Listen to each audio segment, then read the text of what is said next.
মৃত্যুর পর যমরাজ আমাকে নরকে পাঠিয়েছে।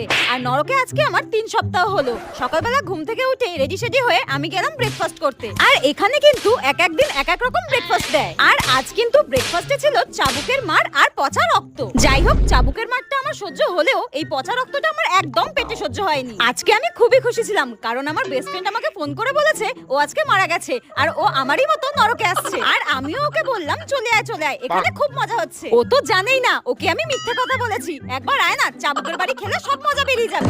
আর যেতে যেতে হঠাৎ আমার রিমঝিমের সঙ্গে দেখা। ওর আজকে শাস্তি শেষ হয়ে যাচ্ছে আর ও আমাকে বললো টাটা, আমি নরক থেকে বিদায় নিচ্ছি। পরের জন্মে আমাকে যমরাজ বলেছে কুকুর বানাবে। আর আমি বললাম কেন, তোকে কুকুর বানাবে কেন, মানুষ বানাবে না? তখন রিমঝিম বলল না না, আমি আর মানুষ হতে চাই না। মানুষের জীবন অনেক কষ্টের, এর থেকে কুকুর হয়ে জন্মানোই ভালো। ঘুমাও, খাওয়া দাও আর পাহারা দাও, আমার তো খুব মজা হচ্ছে, টাটা। তারপর আমি দেখলাম যমরাজ আমার জন্য ফুটন্ত তেল রেখেছে আর আমাকে গরম তেলে